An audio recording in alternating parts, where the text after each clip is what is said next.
We were discussing your future.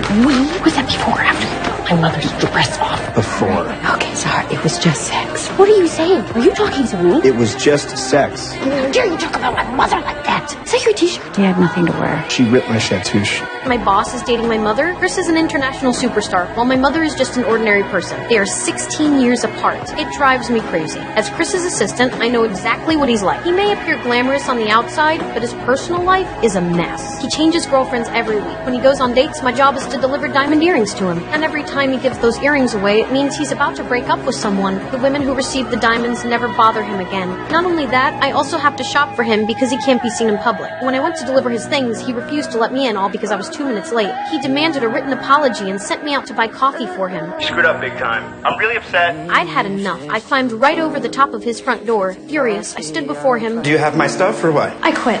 What? Then turned and walked away. Yet he tried to stop me, worried only about his own work. 2 years ago, he promised to promote me, but here I am still cleaning up his messes. There's no hope in sight. Ignoring his protests, I slammed the door and left. Right after that, I felt lost. I didn't even dare tell my mother the truth. All I could do was complain to my friend over and over. But she thought this was actually good for me and encouraged me to come clean to my mother. When I finally gathered the courage to tell her, she immediately turned it around and told me to reflect on myself. It's not my fault. It's him. He doesn't take me seriously. Hey, do you take you seriously? We argued fiercely and parted on bad terms. The next day, I went out to talk with a friend. When I returned home, I found Chris and my mother in bed together. I screamed, ran, and crashed straight into the door frame. If you can hear me, name the movie I won a Teen Choice Award for. I think she's fine.